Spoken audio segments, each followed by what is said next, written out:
Their rebound is failing, but is it too late to come back? Have you ever watched your ex dive headfirst into a new relationship right after breaking up with you? And thought, seriously? Already? It hurts. It's confusing. And more than anything, it leaves you wondering, is their rebound actually working? Or is it already falling apart behind the scenes? Today, we're digging deep into the psychology behind rebound relationships, why people rush into them, why most of them start to crack, and the real question on your mind, if their rebound is failing, is it already too late for them to come back to you? Whether you're hoping they return or just trying to make sense of what's happening, this video will give you clarity, backed by research and real emotional insight. Let's start by understanding exactly what a rebound relationship is and what drives people into them right after a breakup. A rebound relationship is exactly what it sounds like, someone jumping into something new right after ending a serious relationship. But it's more than just moving on quickly. It's often a coping mechanism, a way to distract, to numb, or to avoid the emotional aftermath of a breakup. Think of it as emotional fast food. It gives quick comfort, but usually lacks the depth and nourishment of something real. And here's the kicker. Not everyone rebounds for the same reason. Some are terrified of being alone. Others are chasing validation. And a few, they're trying to prove something. Maybe to you, maybe to themselves. But while the reasons vary, the result is often the same. The foundation of the relationship is shaky from the start because it's not built on genuine connection. It's built on escape. So why do people really do it? That's what we'll break down next. So, why do people rush into rebound relationships in the first place? Let's break it down, because the motives are deeper than they look on the surface. First, fear of being alone. Breakups leave a vacuum, emotionally, physically, even socially. Some people can't sit with that emptiness, so they fill it fast. Not necessarily because the new person is amazing, but because being with someone feels better than being with no one. Second, emotional avoidance. Rather than process grief, guilt, or regret, many dive into someone new to avoid all of it. It's a distraction from the pain, a band-aid over an unhealed wound. Third, attachment style plays a huge role. Anxious types rebound for reassurance, avoidant types rebound to suppress their feelings. The anxious want closeness again, the avoidant wants to feel free. But both are reacting to the breakup, not healing from it. Fourth, ego and revenge. Yep, some people rebound just to prove they still have it, or worse, to make their ex jealous. This isn't love, it's performance, and usually it doesn't last. Bottom line, rebounds often start with emotion, not intention. They're not always about connection. They're about comfort, control, or avoidance. But do these relationships ever actually work? Let's get into that next. So, let's talk facts. We all assume rebound relationships are doomed. You've heard it before, don't worry, it won't last. It's just a rebound. But is that actually true? Well, yes and no. Let's start with the surprise. Some rebounds don't fail. Research shows that people who start dating soon after a breakup often report higher emotional recovery, better self-esteem, and, in some cases, strong lasting relationships. In fact, some experts say the term rebound is just a label for the early stage of a relationship. The timing doesn't automatically make it fake or doomed. But here's the flip side. Most rebounds do fizzle out. Why? Because they're built on shaky ground. If someone hasn't fully healed, hasn't truly let go of their ex, the new partner becomes a placeholder, not a partner. The average rebound? It lasts about 5 months before the cracks begin to show. That early honeymoon phase burns fast, and then fades even faster. So no, not every rebound is guaranteed to fail. But the odds aren't in their favor. Next, we'll look at why they tend to fall apart, and how you can tell if your ex's rebound is already crumbling. So what actually causes rebound relationships to break down? Well, it usually comes down to 2 big things. First, unresolved emotions. The person rushing into a rebound hasn't truly processed the breakup.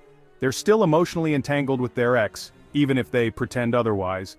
That baggage doesn't disappear just because there's someone new in the picture. At first, they might feel like this new person is everything their ex wasn't. But, over time, the comparison game kicks in, and cracks start to show. Second, the relationship is built on fantasy, not foundation.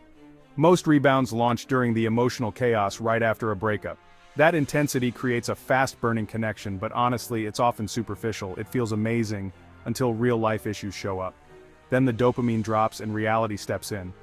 And when that fantasy fades, you're left with 2 people who may not actually be compatible. Just 2 people who are trying to avoid pain. By the 2 to 3 month mark, the honeymoon phase starts to crumble. arguments begin, doubts surface, and the question hits, what am I even doing here? That's when many rebounders realize the grass isn't greener, Sim, it's just different. Now, how can you tell if that's happening to your ex?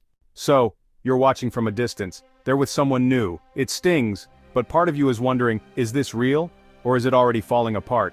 You're not alone, and the truth is, rebound relationships often come with cracks. The good news, those cracks are visible, if you know what to look for. Let's break down the 7 clearest signs their rebound might be failing, and they might be thinking about you again. 1. They start contacting you again. This one's huge. If they had gone cold, no texts, no replies, no reactions, and suddenly they're showing up in your inbox with, hey, saw this and thought of you. Do you still go to that coffee shop? Remember that time It's not random. It's emotional leakage. They're reaching back to a source of comfort, a happy place. You. What it means, the new relationship likely isn't filling that emotional gap they hoped it would. They're starting to feel the void again. And guess who's at the center of that? You. But warning, don't mistake contact for commitment. It's a sign, not a solution. 2. They react when you test the waters. Try this. Send a light, nostalgic message, a shared memory, a playful callback. Just past that taco place. Legendary hot sauce meltdown, remember? Funny. Heard that old playlist and thought of our road trips.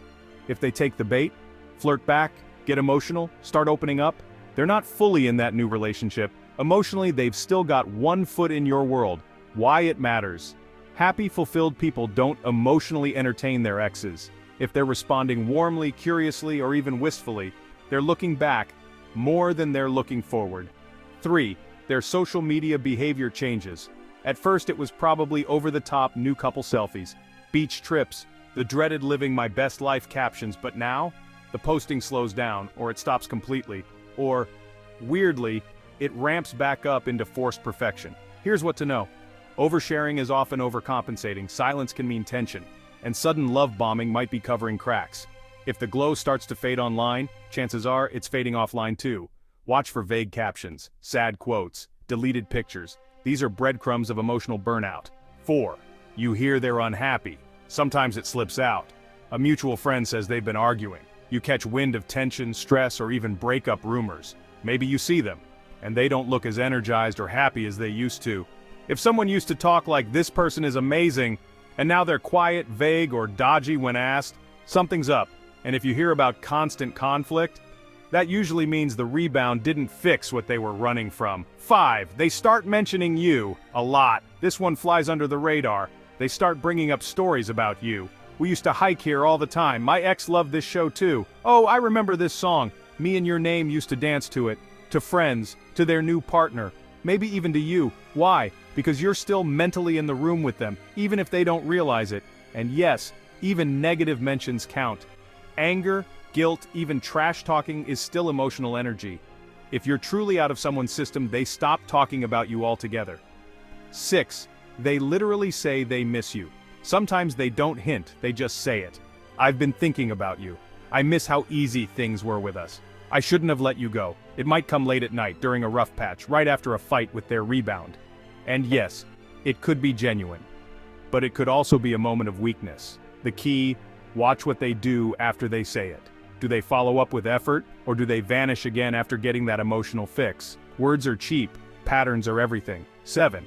You've seen this pattern before. If your ex has a history of rebound hopping, if they never stay single for long, if they always come back when the thrill fades, then this rebound might just be part of that cycle. In that case, their return might not be about you at all. It might be about escaping themselves. You don't want to be someone's emotional safety net. You want to be chosen.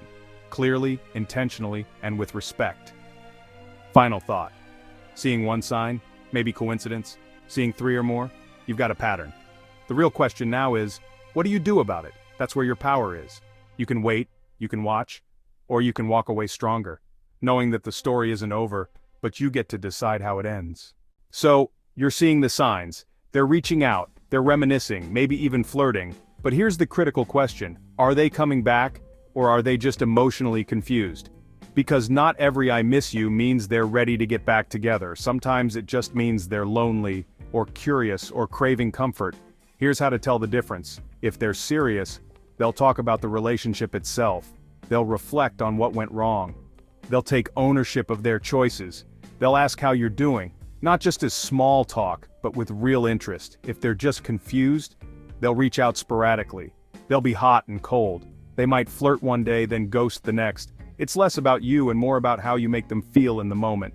Here's the key. True intent comes with consistency. A confused ex will dip in and out. A genuinely remorseful ex will stay present and steady, even if they're unsure of the outcome. Your job? Don't assume every breadcrumb is a full meal. Watch the patterns, not just the words.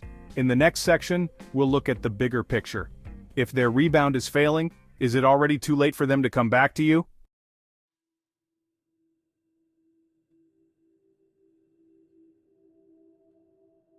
There's something most people don't realize about breakups. The emotional journey of the dumper and the dumpy is completely out of sync. So let's break it down. Right after the breakup, the dumper seems totally fine. They might look relieved, happy, distracted, even excited about their new relationship. Meanwhile, the dumpy, the one who was left, is usually devastated.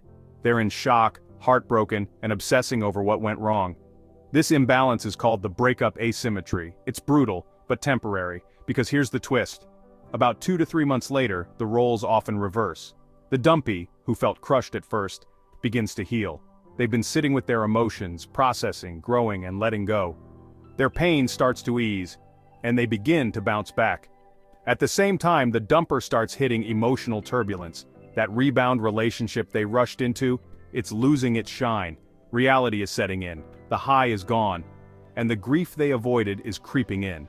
Suddenly, they start missing the stability, the familiarity, the you.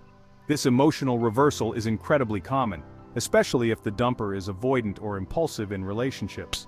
By month 3 or 4, it's often the dumpy who feels calm and confident, while the dumper is anxious, nostalgic, and confused. This is why patience is so powerful. When you don't chase and give it time, the emotional seesaw starts to shift. But by the time that shift happens, is it already too late? That's what we'll dive into next. So, their rebound is breaking down, they're reaching out again, maybe they even say they miss you. But here's the million-dollar question, is it too late for them to come back? The answer isn't black and white, it depends on a few key things. First, how much time has passed? If it's only been a few weeks or months, there might still be room to reconnect. But if it's been years, and you've both lived full lives since, the window may have closed emotionally or practically. Next, why did the relationship end in the first place? If it was something repairable, like miscommunication or bad timing, there's a chance to rebuild. But if it ended over betrayal, deep incompatibility, or repeated disrespect, you have to ask, what has really changed? Then what happened during the separation? Did they simply date someone casually, or get engaged, start a family, or burn bridges with you? If the rebound was dramatic or damaging, it might be hard to come back from that. Also, have both of you actually grown? A reunion only works if both people have reflected and changed. If they come back without growth, or if you've outgrown them, then starting over might just repeat the same cycle. And finally, are they sincere, or just scared to be alone? Loneliness can sound a lot like love, but it's not the same. If they're returning just because their rebound failed and they don't want to be alone, you deserve better than that. So, is it too late? Not necessarily, but it's only worth exploring if the return comes with real change, mutual effort, and emotional maturity on both sides. You're not an option, you're not a backup plan. You're someone who deserves to be chosen, clearly, confidently, and with full presence. In the next section, we'll talk about what to actually do if they try to come back, and how to protect your peace while keeping your power. So what if, deep down, you do still want them back? Maybe you've seen the signs, maybe you feel like there's unfinished business, maybe you just miss them, not from desperation, but from genuine love. Here's how to handle it the right way, without losing yourself in the process. First, don't break no contact too early. If you've been giving them space, don't rush to undo that the moment they show up. Let them do the work of reaching out, consistently. Their curiosity is not a green light, their effort is. Next, let them earn access to you again. They left, they chose someone else, so if they're coming back, they need to show up differently. No instant reunions, no diving back into late night calls or couple routines. Let the pace be slow, let your value be felt. Also, watch actions, not just words. Anyone can say I miss you, but are they taking responsibility for the past? Are they showing consistency, respect, and patience? If not, it's not real change, it's nostalgia in disguise. Stay rooted in your growth. Don't abandon the progress you made during the breakup. Keep doing what helped you heal, whether that's the gym, therapy, hobbies, or boundaries. You don't need to dim your light just because they finally noticed it again. And ask yourself the real question: do I want them back? Or do I want the idea of what we had? Sometimes we miss who we hoped they would be, not who they actually were. If you truly believe there's a chance at something better, not a repeat, but a restart, then take small steps. Talk, reflect, rebuild trust. But never forget, wanting them back should never cost you your peace, your growth, or your dignity.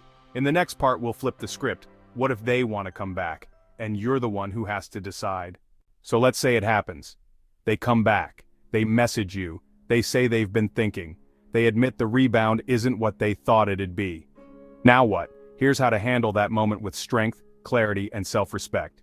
First, stay grounded. Don't get swept up. Yes, it feels validating. Yes, part of you might want to say, finally, but slow down. They left. They chose someone else. Your feelings are valid, but now it's your turn to assess them. Respond, but don't rush. You don't need to ignore them, but don't drop everything either. Let them know you heard them. Keep your tone calm and neutral. It's okay to say, I appreciate you reaching out. I wasn't expecting it. Keep the door cracked, not flung wide open. Ask why they're reaching out, and listen closely. If their reason is vague, just thinking about you, or emotional, I'm so lonely, they might just be hurting, not serious about reconnecting. What you want to hear is accountability. I realized I messed up, I've done a lot of thinking, I miss us, and I want to talk. Hold your boundaries. They don't get full access just because they came back. If they want to talk, do it in a public space or by phone. Keep physical distance at first. No late night cuddles, no instant sleepovers. If this is real, they'll take the time to rebuild what they broke. Don't accept being plan B. You are not the consolation prize just because their rebound didn't work out. Make them prove, with actions, that they're not just circling back because they're bored, rejected, or lonely. Protect your peace, even if it's tempting. If they say they miss you but their behavior is hot and cold, if they disappear then pop back up, walk away. They're not ready. And you're not a revolving door. Take it one step at a time. If things do feel promising, ease in. Start by talking. Go slow. This isn't a reunion. It's a reintroduction. Bottom line, just because they want to come back doesn't mean they should. It has to be mutual, mature, honest. You're in control now. Not your emotions, not nostalgia, and definitely not them. And if they truly mean it, they'll be willing to meet you where you are, with effort and respect. So, their rebound is failing, maybe they're reaching out, maybe they want to come back. But now, it's not just about them anymore, it's about you. Because here's the truth. Rebounds are messy, breakups are painful, but clarity, that's power. If they return, and you still care, then explore that carefully. Ask the hard questions, watch their consistency, and make sure the second chance is actually a new chapter, not a replay of old wounds. If they don't come back, or if you realize you've outgrown the idea of us, that's not failure. That's growth. That's peace. You don't have to chase closure. You don't need revenge or validation or an apology to move on. Sometimes the best thing you can do is choose yourself again. So whether they come back or not, your story isn't over. It's evolving. And you're stronger than you think. Let's spread positivity. Like, comment, and subscribe to support the channel.